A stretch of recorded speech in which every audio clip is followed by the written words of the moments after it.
아빠가 읽어주는 세계사 제30장 IT 노예들의 봉기. 생도 밍그섬의 반란. 영국으로부터 아득히 먼 곳에 있는 어느 작은 섬이 나폴레옹 황제의 막강한 힘을 물리치려 하고 있었어.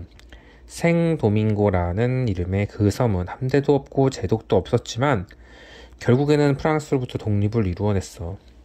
샘 도밍그는 카리브해 북쪽 미국 플로리다주의 남아메리카 대륙 사이에 자리 잡은 섬이란다.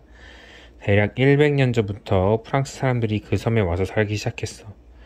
그들은 사탕수수를 경작하고 그 줄기에 즙을 짜고 끓여서 설탕을 만들어 유럽과 북아메리카에 팔고 커피도 경작했어. 생도밍그의 항구들을 통해서 실려 나가는 설탕과 커피가 날이 갈수록 늘어가고 농장 주인들은 부자가 되어갔단다. 프랑스에서 나폴레옹이 권력을 잡은 무렵에 이 프랑스 식민지는 전 세계에서 소비되는 설탕과 커피의 거의 절반을 생산하고 있었어. 농장 주인들과 식민지 지도자들은 프랑스 귀족들을 능가할 만큼 풍족하게 살았단다. 비단옷을 입고 온갖 보송으로 몸을 치장하고 춤판을 벌이고 잔치를 벌였어. 섬 서쪽의 정착지 카프 프랑수아는 어느새 극장과 거대한 저택들이 즐비하고 드넓은 도로들이 뻗어있는 인구 2만 5천의 대도시로 발전해 있었어. 생도밍그의 농장 주인들은 날이 갈수록 부유해지자 베르사유의 궁전의 대신들은 고개를 절레절레 흔들면서 섬 구석에 처박혀 사는 농장 주인들이 돈을 펑펑 써내는 꼴을 그냥 보고만 있어도 되느냐고 투덜거리기 시작했대. 한편 생도밍그의 사탕수수와 커피 농장에서는 수많은 노예들이 노동을 하고 있었어.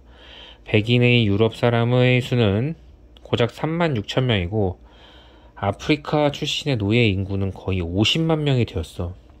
죽어라 일을 하지만 돌아오는 것이라고는 거의 아무것도 없는 이 아프리카 노예들 사이에 자유와 평등의 사상이 퍼지지 않게 하려는 농장 주인들이 갖은 애를 썼겠지. 프랑스의 법은 노예의 신분에서 벗어나 자유를 얻는 자는 프랑스 시민이 되어서 모든 권리를 누릴 수 있다고 규정하고 있었어. 그러나 생도밍그의 법은 그렇지가 않았어. 아프리카 혈통을 가진 자는 노예이건 자유이건 누구나 따로 정해진 옷을 입어야 하고 교회 등의 공공장소에서는 따로 정해진 자리에 앉아야 하고 밤 9시 이후에는 돌아다녀서는 안 된다는 것이었어. 아프리카 혈통을 가진 자는 금을 세공하는 사람이나 보석상이 될 수 없고 군인들이나 의사도 될 수 없다고 했어. 한마디로 말해서 노예들에게는 아무 권리도 허락하지 않는다는 것이었지. 노예들은 보통 서로 한 사슬에 묶인 채 날마다 죽지 않을 정도로 노동만 해야 했어.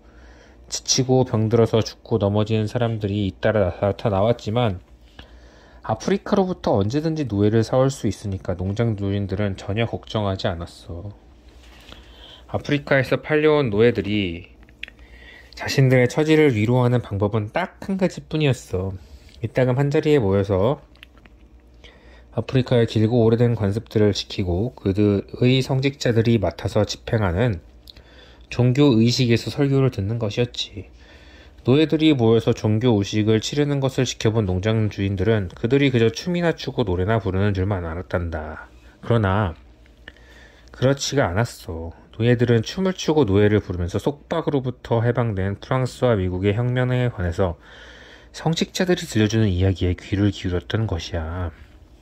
춤을 추고 노래나 부르는 줄 알았던 노예들이 반란을 꾸미고 있었더라는 말이지. 프랑스에서 바스티유 감옥이 무너진 3년 후의 일이었어. 들에서 일하던 노예들과 숙소에서 쉬고 있던 노예들이 우르르 달려가서 한 곳에 모였어. 그들은 농장 주인들의 저택을 모조리 불태우고 농장 주인들을 눈에 띄는 대로 잡아다 죽였어. 그들은 온 섬을 휩쓸고 다니면서 그동안 그들의 허리를 꺾어지게 했고 수많은 동료들을 죽게 만들었던 농장들을 마구 짓밟았단다. 그 노예들의 무리를 몹시 불안한 눈으로 지켜본 아프리카 사람이 있었어. 투생 루베르티르라는 사람이었어. 투생은 마침내 들고 일어난 노예들이 아무 전략도 없고 생도밍그를 해방시키려는 것도 아니고 단지 복수만 하는 것이라고 보았어. 그는 몇 년 전에 노예신문에서 풀려났었어. 투생은 그의 옛 주인의 가족들을 피신시키고 그의 뜻에 따르는 사람들을 모아서 군대를 만들기 시작했어. 대다수의 노예들과는 달리 투생은 프랑스어를 읽을 줄 알았단다. 군대에 관한 지식도 꽤나 알고 있었던 투생은 그의 병사들에게 조직적으로 싸우는 방법을 가르쳤어. 한편 스페인이 그새 프랑스에 선전포고를 했어. 생도밍고에서 프랑스 사람들을 몰아내는 것을 돕겠다면서 스페인 군대가 왔을 때 투생은 대뜸 그들의 편에 섰어. 그리고 곧 투생은 4,000명의 부대를 지휘하게 되었어. 투생과 마찬가지로 노예 출신의 자유민인 장 자크 데살린이라는 사람이 그의 부관이 되었어. 그러나 투생은 속마음까지도 스페인 편은 아니었어. 그의 목적은 생도밍그를 해방시키는 것 뿐이었단다. 그런데 투생은 섬을 점령한 프랑스 군대도 노예들을 대하는 태도가 프랑스 사람들과 전혀 다르지 않는다는 걸 알아차렸어. 그래서 그는 더 이상 스페인을 위해서는 싸우지 않겠다고 선언했어. 투생은 다시 프랑스에 충성을 바치겠다고 결심했어. 혁명을 이루었던 프랑스 모든 인간은 평등해야 한다고 말했던 프랑스 말이야. 잃어버렸던 섬을 되찾을 기회가 왔다고 생각한 프랑스 사람들은 투생을 생도밍그의 총독으로 임명했어. 투생은 총구를 스페인 군대에게 돌리고 그들을 내쫓아버렸어. 이제 투생은 한때 그가 노예로 일하던 섬의 통치자가 되는 것이야. 생도밍그는 전쟁의 가운데에서 아주 폐허가 되어 있었어. 촌락과 도시들이 불타버렸고 길이 무너졌고 잡초가 무성해진 밭에는 벌써 어린 나무들이 자라고 있었고 성한 집이라고는 거의 남아있지 않았어. 투생은 달아났던 농장 주인들이 다시 돌아오도록 허락할 것이고 아프리카 사람들은 다시 농장으로 돌아가야 한다고 선언했어. 그러나 예전처럼 되돌아가는 것은 아니었어.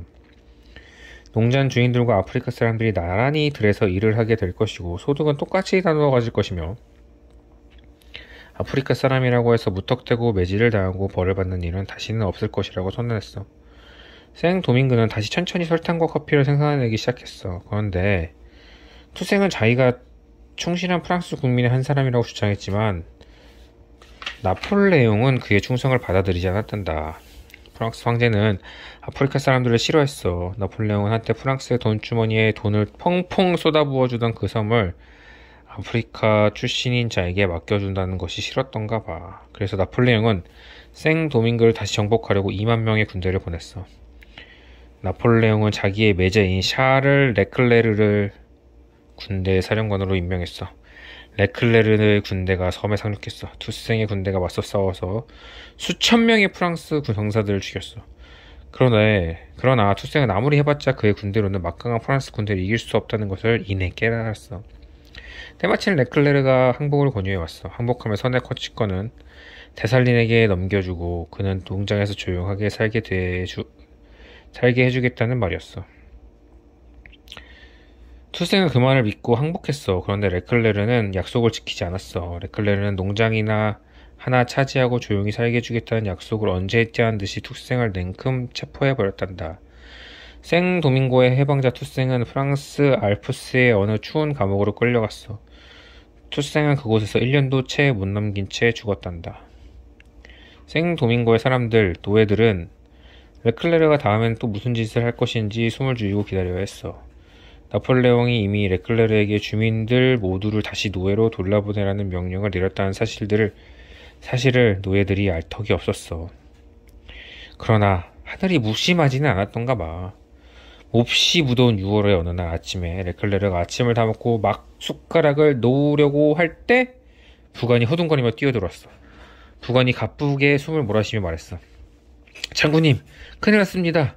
빨리 나가보셔야겠어요. 레클레르는 어리둥절했어. 그는 부관을 따라서 병사들의 막사로 갔어. 군의관이 박사 안에 어지럽게 들어놓은 병사들을 돌보고 있었어. 입구 근처에 장교 한 명이 침대에 누워있는데 누렇게 뜬 얼굴이 잔뜩 일그러졌고 두 팔과 두 다리를 파르르 떨고 있었어. 황색 열병이에요. 부관이 잦아든 소리로 말했어. 프랑스 사람들은 말라리아를 황색 열병이라고 부르는데 그 병을 특히 무서워한대. 말라리아는 열대섬 지방의 모기가 옮기는 전염병인데 몸이 불덩이처럼 뜨거워졌다가 또 얼음처럼 차가워지고 땀이 뻘뻘 흐르고 정신이 흐리멍텅해진단다. 말라리아는 수만 명의 군대를 삽시간에 죽일 수 있어. 4주 만에 4,000명이 죽었어. 레클레르도 병에 걸렸어. 군대가 쪼그러들어가는 동안에 생도밍고의 주민들 사이에 소문이 번졌어. 주민들은 모두 다시 노예 신세로 돌아갈 것이라는 소문이었어. 투생의 장교들이 모여서 다시 싸울 준비를 세웠어. 또다시 노예가 되느니 차라리 싸우다가 죽어버리자는 입들을 모았어. 겁에 질린 레클레르는 급히 나폴레옹에게 편지를 써서 군대를 더 보내달라고 애원했단다. 그러나 레클레르는 지원군이 도착하기 전에 죽었어. 영국군이 프랑스군을 아주 확실하게 내쫓아 주겠다면서 생도밍고에 왔어. 아직 죽지 않은 프랑스군 장교들은 항복하지 않고는 100일 도리가 없었지. 그리고 1804년 1월 1일 데살린은 프랑스로부터 독립을 선언했단다. 데살린의 섬의 이름은 아이티로 바꾸고 첫 통치자가 되었어. 아이티의 자크 1세라고 불렸어.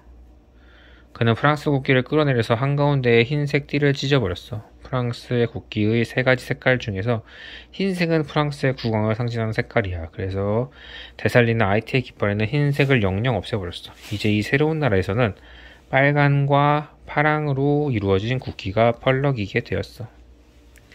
끝.